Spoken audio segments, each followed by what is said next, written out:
구약성경 230페이지 민수기서 21장 4절입니다.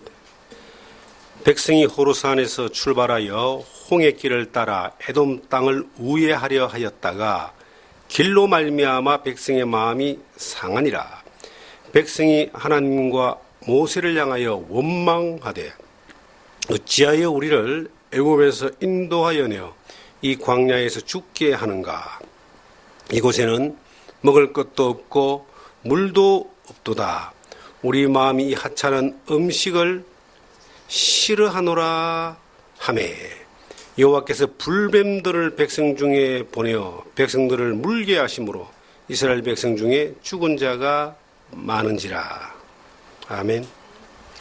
환경 때문에 불평하지 마라 하는 제목으로 민수기 21장 4절에서 6절의 말씀을 통하여 주님 우리에게 주시는 또 은혜들을 나누기를 원합니다. 요즘 날씨가 너무 덥습니다. 건국 이래에 기상청이 생기고 난 이후에 제일 더운 날씨, 전국이 제일 더운 날씨의 기록을 연일 갱신하고 있습니다. 너무 덥고 또 비도 안 오고 사람들이 열사병에 걸려서 죽는 사람들이 속출할 정도로 지금 어려운 가운데 있습니다. 우리나라뿐만 아니라 이게 전 세계가 그렇고 일본 같은 경우는 좀 더 기상재해가 심하다 하는 뉴스를 보게 됩니다. 우리가 저 북극 지방이라는 모스크바 같은 그 추운 지방도 보통 영하의 얼음 도시라고 생각하는데 현재 여름에 기온이 30도 이상이 올라가서 거기도 굉장히 덥다고 합니다. 보통 한 영상 30도 정도만 돼도 더위를 느낍니다. 그런데 지난 한 주간 동안 보통 38도, 39도, 가까운 홍천은 40도를 넘었다는 이야기를 들었습니다. 사람들을 만나보면은 날씨 때문에 참 불평을 많이 하더라고요. 저희는 하나님을 믿는 사람입니다. 그래서 어떤 환경 가운데서도 불평보다는 감사할 조건을 찾는 데에 훈련이 되어 있습니다.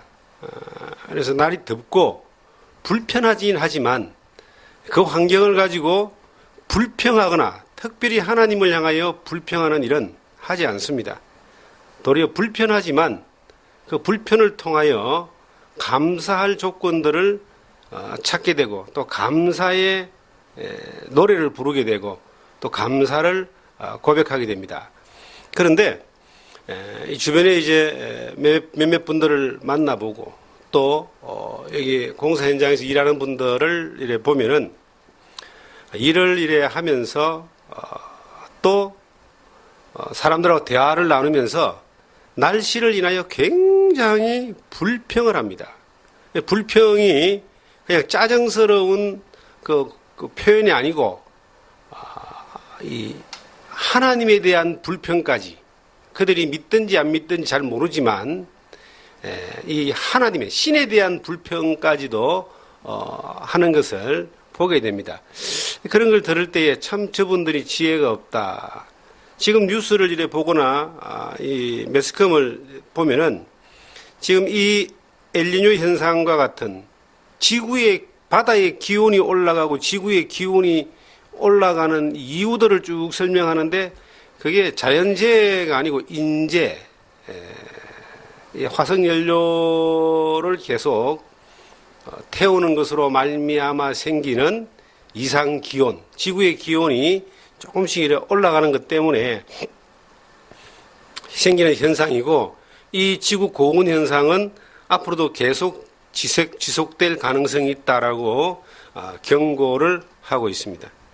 하나님이 아름답게 지은 이 만물, 특별히 지구, 이곳에 사람은 이것을 누리는 만물의 영장인 것뿐만 아니라 관리하는 청지기의 직무를 받았는데 그 자연을 관리하고 보존하고 보호하는 일들은 소홀히 하고 이용하고 그냥 착취하고 그것을 더럽히고 파괴하는 일들에 앞장서다 보니까 지구 전체가 지금 고통을 받고 있는 현상인 것 같습니다.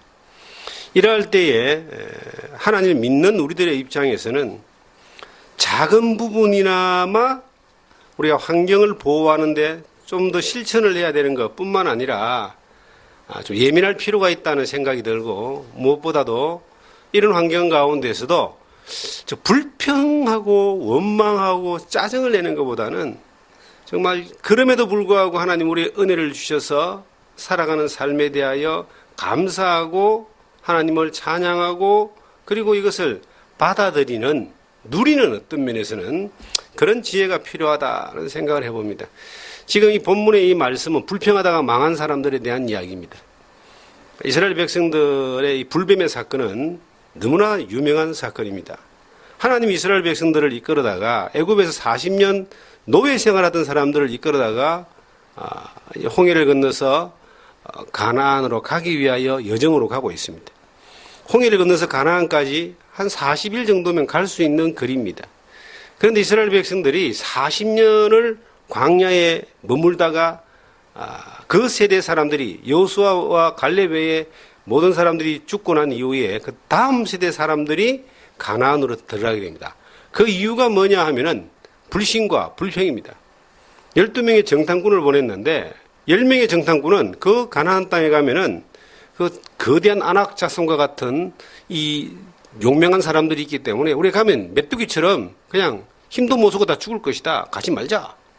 여호수아 갈렙만이 하나님이 우리에게 주신 땅이다. 가서 취하자.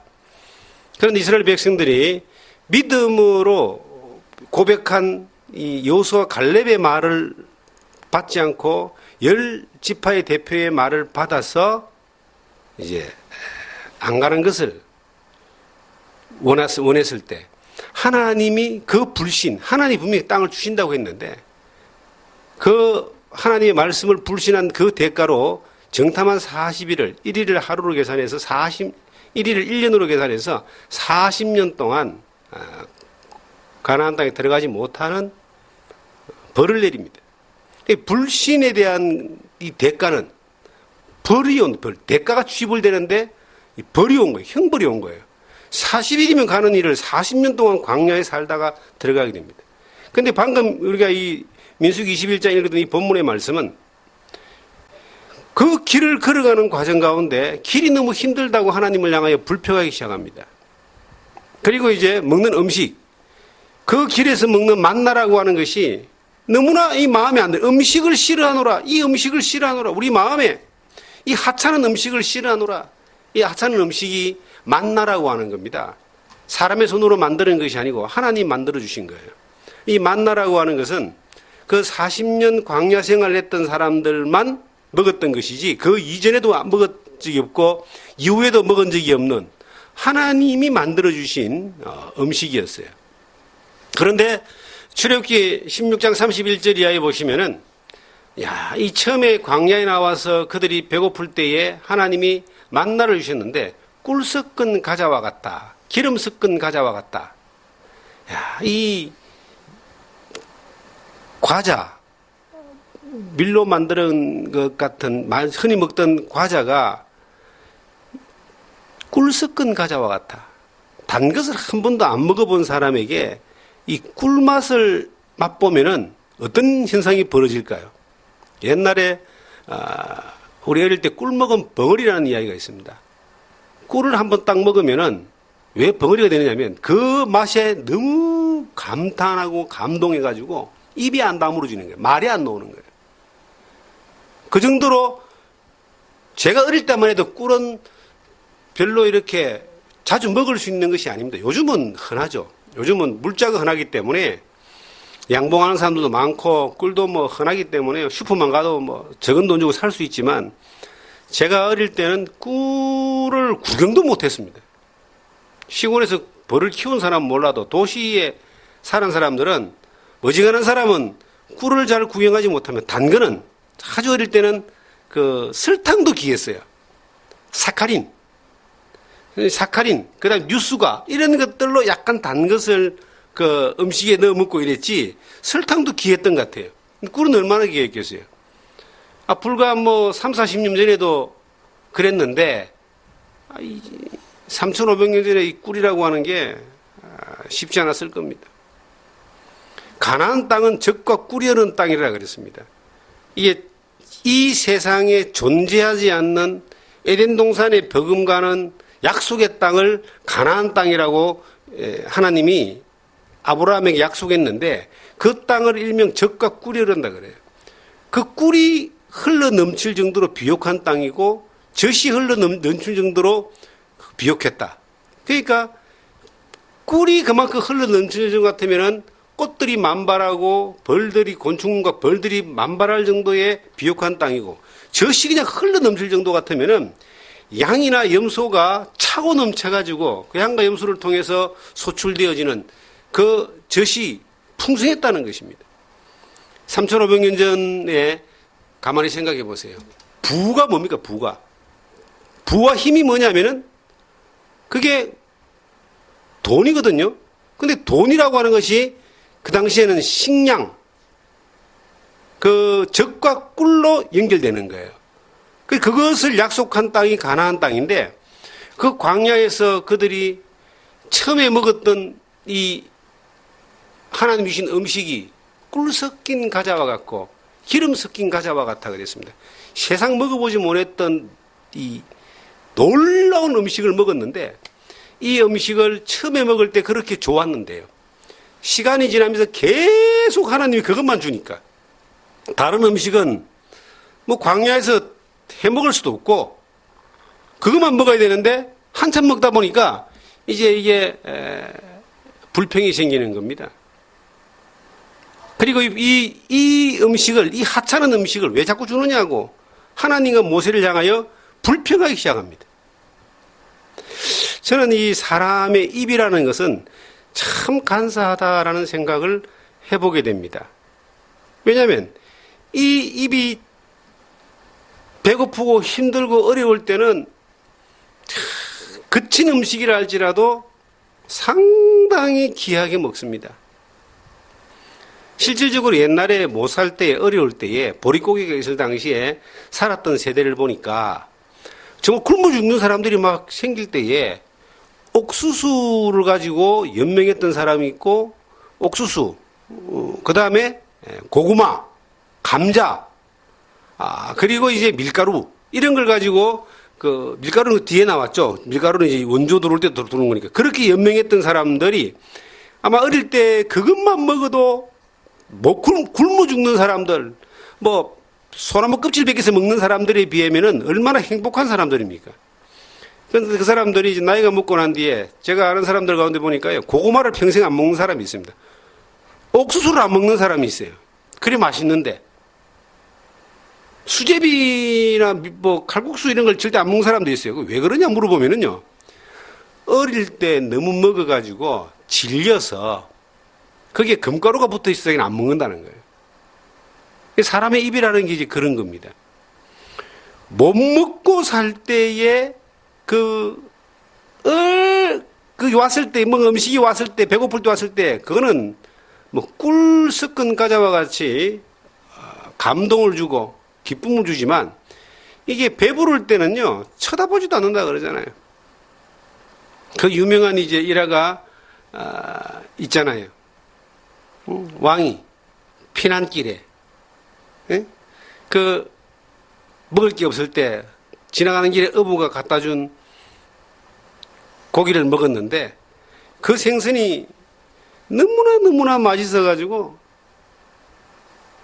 늘 그 생선을 그리워했다는 거죠. 그리고 이제 피난 갔다가 이 선조에 대한 이야기는 임진왜란 당시에 그 갔다가 돌아와서 그 음식이 다시 먹고 싶어서 수소문을 해서 이제 그 음식을 가지고 왔는데 그 고기를 다시 먹으니까 아무런 맛도 없고 정말 이게 실망스러운 그러한 물고기였다 그러죠. 그래서 도루묵이다, 말짱 도루묵이다, 그런 이름이 붙었다 그럽니다. 사람의 입맛은 상당히 간사한데 사람이 하나님에 대한 태도도 굉장히 간사한 것 같아요. 하나님을 향한 태도가 간절할 때, 뭔가 이렇게 간절할 때 하나님의 도움을 구할 때는 정말 하나님의 약간 도움을 은혜를 주시면은 감격하고 감동하고 기뻐하고 즐거워하고 그 삶 전체를 하나님께 드릴 것과 같은 그러한 약속도 하고 그러한 표현도 하지만 뭔가 이렇게 안정되고 편안하고 별 문제가 없이 진행될 때에 자기가 처해진 이 상황 가운데 하나님이 베풀어 주시는 은혜마저도 감사하지 못하고 더 주지 않는 것에 대하여 불평하면서 원망하는, 마음에 늘 하나님을 향하여 왜 안 주시냐고, 왜 안 해주시냐고 하는 그러한 원망과 불평하는 태도로 살아가는 사람들이 지금 얼마나 우리 주변에 많이 있느냐는 겁니다. 저는 요즘 이런 생각을 해봅니다. 날씨로 인하여 굉장히 덥고 사람들이 막 불평하고 짜증내고 그러는데 너무나 감사한 거예요. 왜 감사하냐? 이 더운 날씨에도 더위를 피할 수 있는 환경이 있고, 그리고 편안하게 씻을 수 있고 쉴 수 있고 앉아서 기도할 수 있는 공간이 있고, 그리고 이 뜨거운 열을 받으면서 위험하게 일하지 않아도 되는, 바깥에서 현장에서 일하지 않아도 되는 것에 대하여 얼마나 감사한지 모릅니다. 그리고 현장에서 일하는 사람은 불평하느냐? 그런 것도 아니라고 봐요. 일할 수 있다는 것에 대하여 감사하면서 건강을 주신 것에 대해서 감사할 수 있다는 겁니다. 사람들이 살아가는 삶의 방식이 불평하는 것들에 대하여 이게 딱 몸에 배어 있는 사람이 있습니다. 이야기를 해보면요, 불평과 부정적인 것들이 항상 먼저 나오는 사람이 있어요. 저희가 지금 이 건축을 하고 있잖아요. 이제 여기 현장 소장이 있습니다. 소장하고 뭔가 대화를 나누면은 이분은 99.9%는 안 된다부터 시작합니다. 안 된다. 어렵다. 힘들다. 그럼 대화할 이유가 굉장히 힘들어집니다. 그래서 이분이 왜 처음에는 납득이 안 갔어요. 지금 한 3개월 정도 지나오면서 납득을 한 거예요. 이 사람은 참 좋은데, 인격적으로 좋은데, 그 의식적인 구조가, 이 삶의 구조가 이게 프로그램 되어 있는 것이 부정적이고 불평이 이게 프로그램이 되어 있는 거예요. 그러니까 안 된다부터 시작해서 어렵다로 이제 끝나는 겁니다. 그래서 뭐 그분하고 이제 계약해서 제가 건물을 짓는 건 아니기 때문에 이제 그 사장하고 오너하고 대화를 했습니다. 몇 번 이렇게 대화를 쭉 하면서 이분은 또 참 다른 걸 느껴요. 이분은 안 된다가 없어요. 예, 그렇게 해보겠습니다. 그렇게 하지요. 연구해 보겠습니다. 어떤 말을 해도 전부 다 된다야. 그래서 가만히 생각을 해봤어요.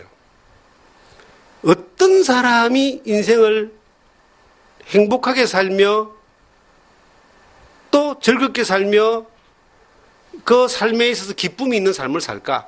그들이 이제 예수를 믿고 안 믿고를 떠나서 그들의 삶의 태도를 내가 볼 때에 주변 사람들에게 미치는 영향도, 긍정적인 사람은 주변의 사람들도 편안하게 해주고 주변의 사람들도 뭔가 이렇게 대화할 수 있는 관계로 풀어가지만, 부정적이고 불평적인 사람은 대화마저도 힘들어지고 주변 사람 다 불편해지는 그런 상황으로 갈 수가 있다라고 하는 겁니다. 우리가 살아가는 삶 가운데요, 우리는 너무 불평하는 것들이 당연시 여겨지는 삶을 살고 있지 않는가. 이 세대가 지금 정치라고 하는 것을 볼 때에 사람들은 상당히 많이 불평을 합니다. 왜냐하면 진보와 보수라고 하는 그러한 이제 체제 가운데서 이것도 저것도 뭐 관심 없는 사람도 많지만은 어떤 정치의 성향의 한쪽 편에 서 있는 사람들은 항상 상대편에 대하여 불평하고 원망하고 공격하고 그리고 계속 말거리를 만들어냅니다. 저도 이제 그런 생각들이 막 들어질 때가 있어요. 정치에 큰 관심은 없지만은 이 나라와 민족을 위해서 또 기도할 수밖에 없고 관심을 안 가질 수가 없는 뭐 그런 상황입니다. 그러나 우리가 불평하고 원망하고 공격하는 일들이 나에게 일상적으로 자연스럽게 스며들면은 이것은 모든 영역으로 확산될 수 있고 확대될 수 있다라고 하는 겁니다. 그래서 정권에 대해서 혹은 나라에 대해서 정치에 대해서도 불평을 하지 말자. 이 나라에 대하여 감사할 일이 얼마나 많느냐라고 한번 생각을 해봤습니다. 우리가 저기 남아프리카 공화국 아시죠? 남아프리카 공화국의 만델라라고 하는 분을 아실 겁니다. 만델라라는 분이 이제 지금은 돌아가셨는데 이 사람은 이 남아프리카 공화국이 약 350년 정도를 백인이 지배했던 나라입니다. 근데 이 나라에 지배했던 나라가 이제 네덜란드, 영국 이런 나라들이 이제 지배를 했어요. 근데 네덜란드와 영국은 기독교 국가입니다.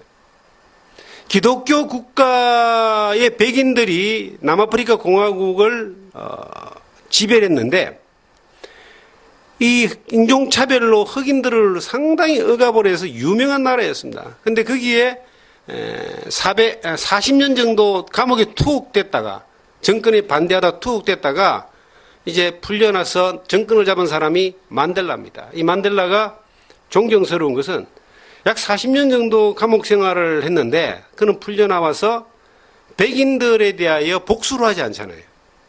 그리고 화합 정책을 쓰게 됩니다. 그렇게 해서 지금 이 남아프리카 공화국은 상당히 지금 좋은 나라로 그렇게 우리에게 비춰지고 있는데요. 어떤 사람이 남아프리카 공화국에는 백성들이 만델라 이전에 존경할 만한 지도자가 한 명도 없다. 실질적으로 존경받을 수가 없잖아요. 기독교인이 지배했던 나라인데도 이 억압하고 수탈하고 그 다음에 폭력을 가하고 얼마나 많은 사람들을 또 핍박하고 죽였습니다.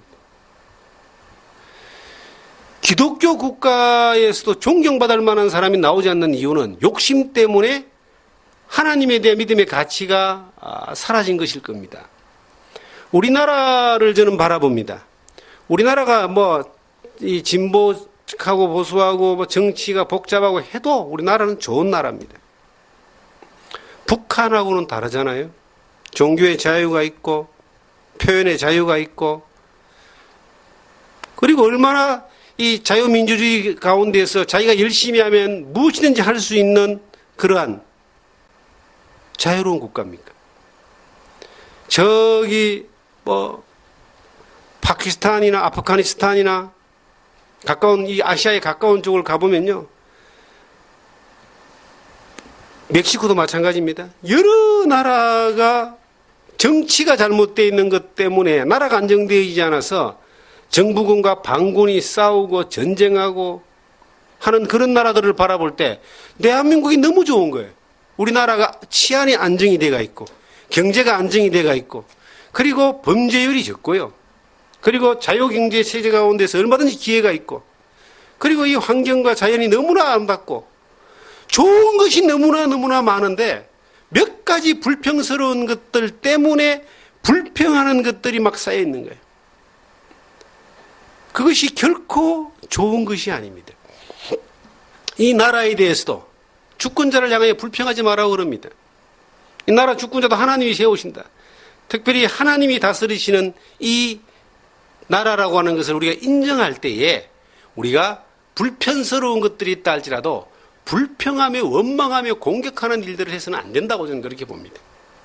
도리어 불편스러운 것들이 있을 때 하나님 믿는 사람들의 입장에서는 기도하고 기다리고 그리고 나로부터 변화를 일으키는 그러한 노력과 수고를 아끼지 않아야 된다. 우리가 이 아이들을 한번 보면요.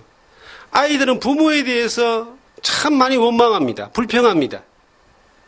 특별히 사춘기가 지나가는 시기, 청소년기, 청년기 올라가면서요. 부모에 대해서 불평하고 원망하는 것 때문에 이게 이제 관계가 틀어져서 상처가 되어져서 평생을 이렇게 어려움게 사는 사람들이 있어요. 요즘은 참 좋은 세대입니다. 이게 많이 깨어있고 또 많이 이게 세분화되어져서 많이 도움을 받을 수 있는 그러한 여러 시스템이 되어 있잖아요. 저희가 어릴 때만 해도 부모와 자식 간의 대화라고 하는 것은 별로 이렇게 없습니다. 저도 우리 부모님하고 대화해 본 적이 없는 것 같아요, 어릴 때. 명령받고, 지시받고, 순종하고, 안 그러면, 그리고 또 반항하다가 얻어 터지고, 그런 것들 정도의 어떤 모습이지, 대화를 나눠본 적이 없는 것 같아요. 그러니까 늘 상처가 이렇게 쌓여 있는 것들을 제 주변의 세대의 사람들을 볼 때 그렇고 저 또한 그런 것들을 경험했습니다. 요즘은 그렇지 않잖아요. 대화하고 얼마든지 가까이 친밀하게 지내고 또 서로 해결하고 얼마나 좋은 시대에 살아요. 그럼에도 불구하고 자식들이 부모에 대하여 원망하고 불평하는 것들이 많아질 수가 있어요. 자식들이 원망하고 막 불평할 때 저는 그런 생각들이 들어져요. 우리 애들 키울 때도 이제 그런 것들을 경험합니다. 야, 정말 호강에 겨웠다. 지금 이렇게 사는 것이 얼마나 내가 혜택을 받고 사는 것인가라고 하는 걸 좀 알게 해주고 싶은 마음이 있는 거예요. 아이들이 어릴 때 봉사활동을 같이 많이 다녔습니다. 아이들에게 이제 부모 없는 아이들이 있는 고아원이죠, 옛날에. 지금 영유아원이라 그러는데 그런 곳을 일부러 한번 데려가 봤습니다. 왜냐하면 그곳에 이제 가서 봉사를 하다 보면요. 부모가 없다는 것이 얼마나 자존감이 떨어지고 이 애정의 결핍이 되고 살아가는 삶에 얼마나 힘든지 모릅니다. 그 부모가 없는 상황 가운데서 시설에서 맡겨져서 크는 아이들 정말 마음이 아픕니다.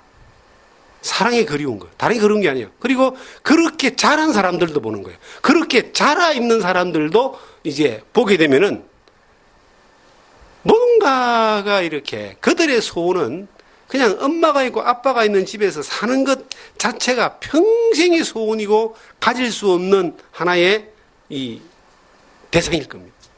근데 그런 것들을 누리고 다 살아요. 누리고 사는데도 늘 불평이야. 더 안 해준다고. 근데 그렇게 불평이 많게 자라는 아이들에게 삶의 의식과 정신세계가 뭔가 이렇게 상처로 삐끄러짐으로 갈 수 있는 가능성이 많습니다. 사실은 사회의 모든 문제는 전 가정의 문제라고 봅니다. 그 가정 안에서 정상적으로 사랑 가운데서 성숙되고 성장되고 교육받지 못한 것에 대한 반대 현상이 불평과 불만과 원망과 분노와 이런 것들이 결국은 사회에 나와서 발산되는 거 아니겠어요? 그러면 뭐 어떻게 되는가? 그 자녀들로 하여금 감사할 수 있는 조건들을 발견할 수 있도록 해주는 것이 또 발견하는 것이 그것이 정상적으로 성장해 나가는데 인격이 성장하고 그 사회인으로 성장해 나가는데 가장 중요한 부분이다. 우리가 공부를 많이 가르치고 그 다음에 지식을 많이 가르치고 뭔가 어떤 더 나은 세계로 갈 수 있는 자격을 많이 가질 수 있도록 만들어주는 이것이 부모의 책임이라고 생각하면서 엄청나게 많은 공부를 시킵니다. 이 공부를 하면서 아이들은 불평하는 거예요. 왜 이렇게 힘든 공부를 시키냐고. 그런데 그 공부보다 더 중요한 것이 있습니다. 감사하는 마음을 가지게 하는 것. 그들의 삶의 목표가 뭔가를 찾아갈 수 있도록 도와주는 것. 무엇보다도 불평보다 감사가 되어줄 수 있는 쪽으로 만들어줘야 된다는 거죠.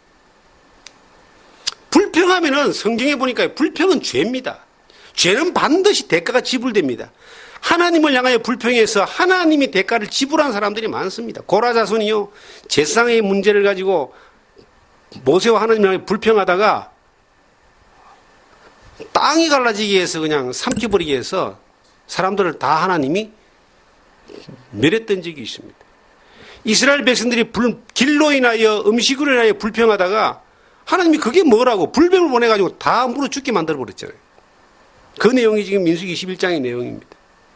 이스라엘 백성들이 가나안 들어가는 것 때문에 정탐하러 갔다 왔다가 불평하는 것 때문에 40년 동안 광야에서 대가를 지불하게 했습니다. 우리가 살아가는 삶 가운데서도요, 하나님이 불평에 대한 대가를 내리지 않는다 할지라도 우리가 살아가는 삶 자체가 불평과 불만과 원망은 내 인생을 꼬이게 만들고 내 삶을 피곤하게 만들고 내 삶을 더 어렵게 만드는 그러한 벌을 받게 되는 거예요. 환경적인 벌을 받게 되는 겁니다. 저는 그래서 불평 많이 하고 불만 많이 하고 부정적인 생각 가지고 안 된다 그러고 하는 사람하고 별로 친하게 안 지냅니다. 별로 관계 안 합니다. 감사할 것도 많고 되는 것도 많고 기쁜 것도 많고 즐거운 것도 많고 얼마든지 하나님 앞에서 우리가 받은 것들에 대해서 찬양할 일들이 많은데 왜 불평 불만 안 되고 안 되는 것들을 그것을 즐기느냐. 이 부모가 자식에 대해 불평이 또 많은 경우가 많아요. 자식에 대해서 불평이 많다는 것은 기대가 많다는 거겠죠. 그런데요, 기대한 대로 다 되지 않습니다. 그래서 기대하는 것보다는 그 자녀로 인하여 하나님께 감사하고 만족할 필요가 있습니다. 저는 내 자녀를 키울 때 아이가 큰 수술을 해야 되는 한 순간이 있었는데 그때 정말로 간절한 마음이 있었어요. 이 아이가 생명에 지장이 없고 살아가는 삶 가운데 건강에 지장이 없도록만 하나님 도와주십시오.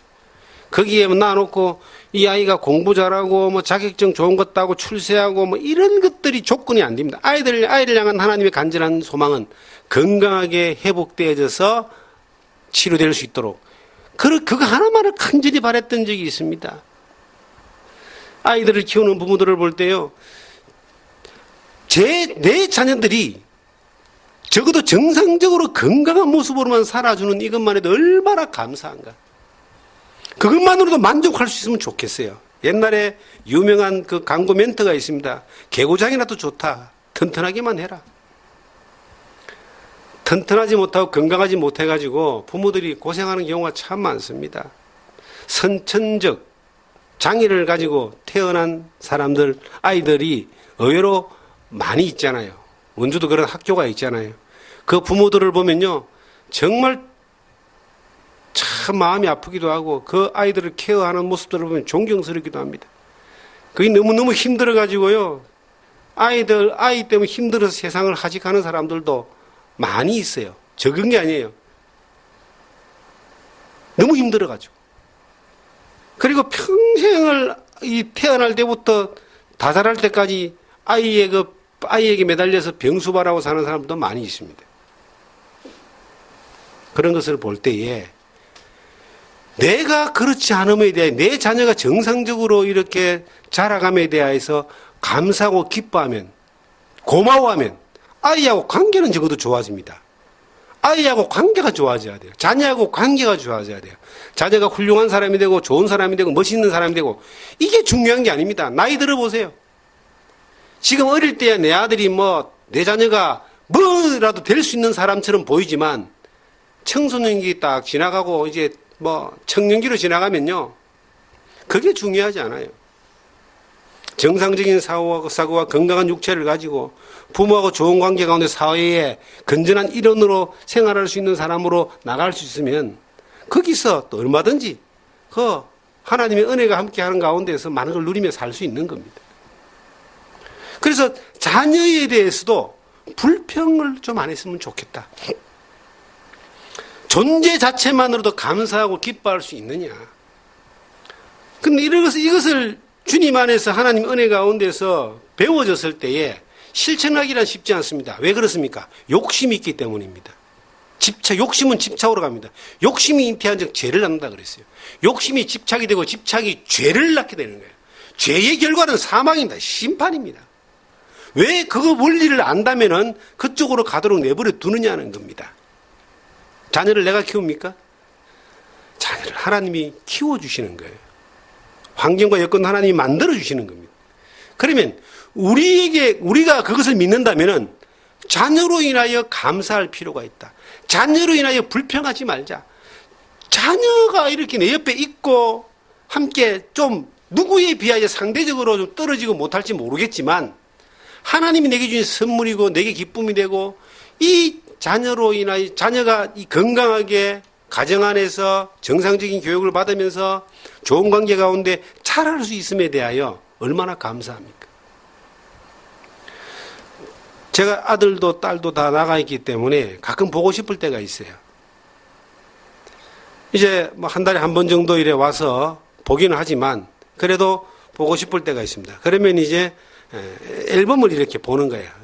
신기하게도 제 아내는 그런 게 전혀 없어요. 애들이 안 보고 싶은가 봐요. 저는 정말 보고 싶어요. 그래서 이제 앨범을 이렇게 한 번씩 이렇게 보면은 그 옛날 어릴 때의 그 모습들을 이렇게 보면요. 야, 존재 자체만으로도 감사가 되고 기쁨이 되는 그런 때였다라고 하는 걸 생각하는 거예요. 지금도 마찬가지예요. 뭔가 욕심을 가지고 기대를 가지고 내 수준에 맞추어서 뭔가를 요구하면은 나도 불편해지고 걔도 불편해지고. 그런데 지금 현재의 존재 자체만으로도 감사할 수밖에 없다. 왜 하나님이 그것도 너무 잘해 주셔가지고 뭐 부모가 별로 한 것도 없는데 잘 자라주고 잘 커줘서 잘 살아주니까 얼마나 감사한지 모르는 거예요. 우리가 늘 불평하는 것들에 대하여 너무 익숙해져 있다 보니까 당연한 걸로 생각하는 거예요. 그런데 저는 성경을 통해서 배워지는 것은 불평은 죄라고 하는 겁니다.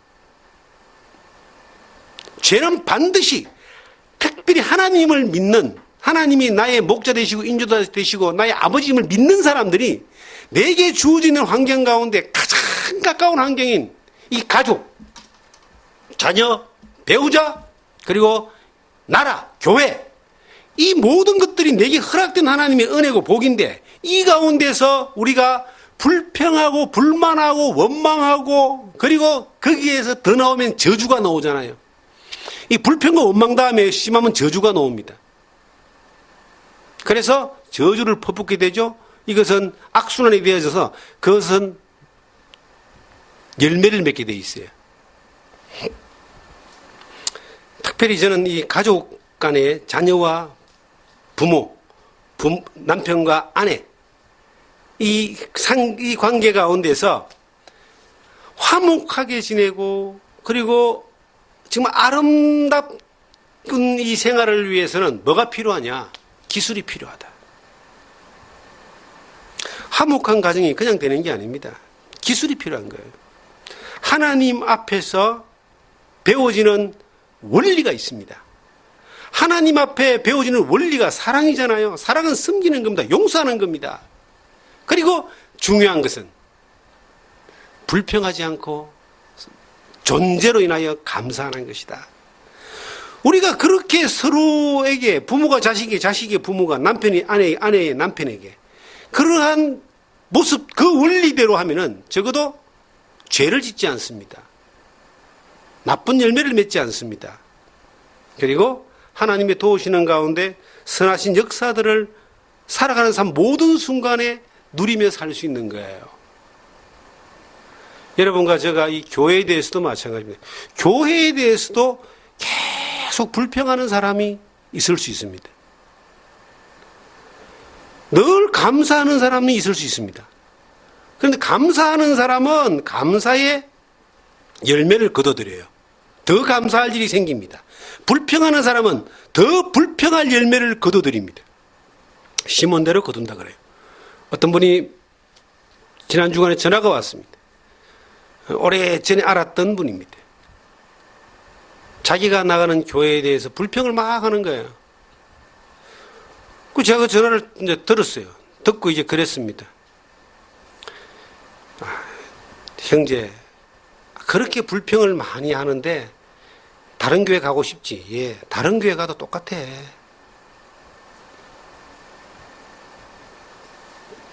불평하는 자네가 문제야. 불평하지 않는 환경을 가기를 원하는 당신에게 불평하지 않을 수 있는 환경이 얼마나 있겠느냐. 그냥 거기에서 섬기면서 그곳에서 감사하면서 그곳에서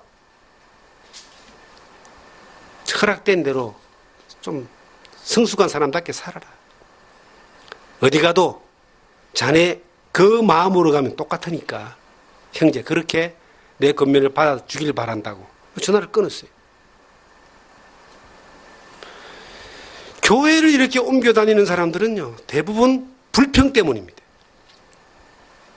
그런데 이 세상이 어느 교회든 간에 큰 교회는 큰 교회대로 불평이고 작은 교회는 작은 대로 불평이고 그리고 오래된 교회는 오래된 교회대로 불평이고 얼마 안 된 교회는 얼마 안 된 대로 불평이고 개척교회는 개척교회대로 불평이고 대형교회는 대형교회대로 불평이고 불평할 일이 왜 없겠습니까? 사람들이 환경들이 자기에게 꼭 맞는 상황이 얼마나 있겠어요? 없습니다. 그런데 수많은 사람들은 그 교회를 통해서 감사하고 기뻐하고 위로받고 즐거워하고 헌신하고 봉사하고 그렇게 만족하며 살거든요. 왜 그럴까요? 예배를 통해서 교회를 통해서 성경을 통해서 성령을 통해서 배워지고 가르쳐주는 것이 감사하는 것. 그리고 내게 맞는 것을 채우려고 하는 이것이 신앙생활이 아니고 하나님에게 맞는 모습들로 우리가 변화되어져 가는 훈련을 하는 것이 이것이 신앙생활이다.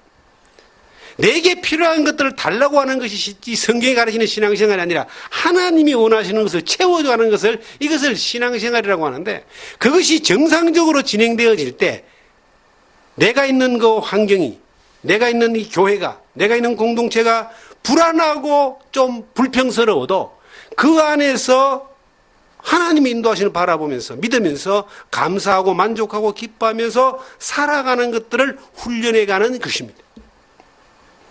저는 이게 굉장히 중요하다고 봐요. 지금 우리가 살고 있는 이 환경 가운데서 불평할 수 있는 조건들을 찾으면 엄청나게 많이 있습니다. 그런데 감사할 수 있는 조건들은 더 많이 있습니다. 몇 가지 100으로 나놓고 보면 서너 가지 내지 많아봐야 5가지의 불평할 것을 가지고 그것만 계속 두고 파면서 불평한다고 5가지가 고쳐지는 것이 아닙니다. 절대 안 고칠 수도 있어요. 그런데 95가지의 감사할 것들을 계속 생각하며 기뻐하고 나누고 즐거워하고 그리고 하나님으로 말미암아 만족하고 할 때에 그 나머지 5가지마저도 다 덮여버리고 나머지 그 불편한 5가지마저도 놀라운 변화로 더 이상 불편스럽지 않는 환경이 될 수가 있는 겁니다. 불편스러운 것이 도리어 어떤 모습, 기쁨이 될 수도 있는 겁니다.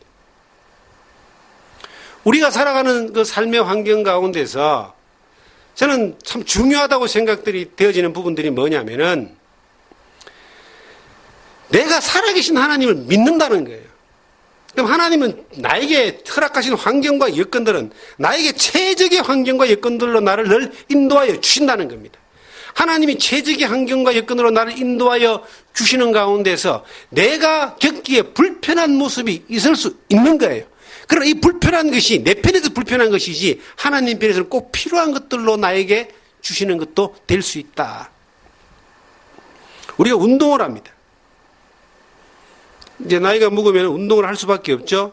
왜냐하면 자꾸 먹고 움직이지 않고 앉아만 있으면은 비만해지고 여러 가지 성인병에 노출될 수 있기 때문에 이제 먹는 것도 조심스럽게 먹지만 운동을 합니다. 운동이 막 좋아가 즐거워서 하는 사람들도 있지만은 할 수밖에 없으니까 해야 되는 사람이 있습니다. 시간을 내고 마음을 내고 또 그냥 몸을 일으키고. 그런데 왜 합니까? 불편하지만 그것을 함으로 말미암아 유익한 부분들이 더 있다라고 확신하고 판단되기 때문에 거기에 내가 움직여서 불편한 것들을 하는 겁니다. 불편하지 않잖아요. 내가 하기 싫은 거 막 시켜서 하려면요 불평이 생길 수 있어요.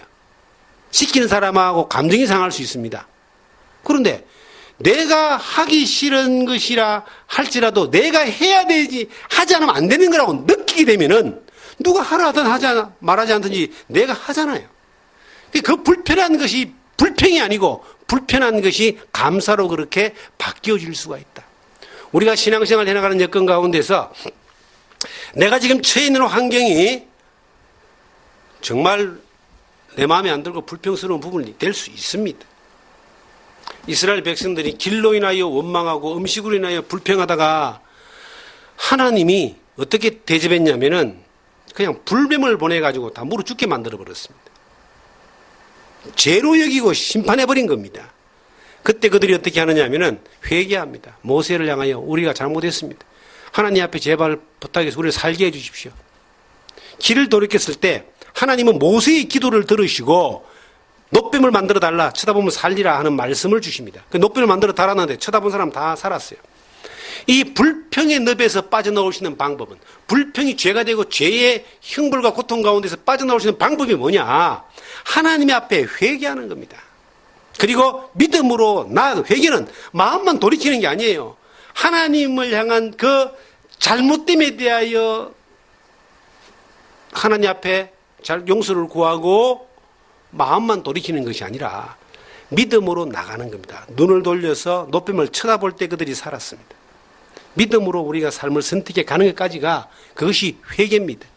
자꾸 잘못만 용서를 구하는 것을 회개라고 생각하는데 그건 아니에요. 그건 용서를 구하는 거지 회개가 아닙니다. 회개는 그 잘못된 걸 발견하고 하나님 앞에 용서를 구하고 그 다음에 하나님이 말씀하시는 믿음의 방법들로 나가는 겁니다. 길을 돌이키는 것뿐만 아니라 믿음으로 나가는 것까지. 그랬을 때 그들은 쳐다본 사람은 다 살았더라. 우리의 삶 가운데서 정말 우리가 나도 모르게 불평의 늪에 빠져가지고 불평하는 것과 원망하는 것과 불만하는 것들과 저주하는 것들이 익숙해져 있는 모습이라면 환경적으로든 여건적으로든 관계적으로든 어떤 상황에서라도 이 불평의 늪에서 빠져나와서 믿음으로 회개하고 믿음으로 회복하고 감사하고 기뻐하면서 정말 하나님 안에서 내가 하나님으로 말미암아 누리는 이 놀라운 은혜들을 마음껏 누리며 또 내 주변 사람들에게도 그 하나님의 그 사랑과 역사를, 은혜를 나눠줄 수 있는, 또 보게 할 수 있는 그러한 영향력을 나타내는 여러분과 제가 될 수 있기를 주님의 이름으로 축원드립니다. 기도하겠습니다.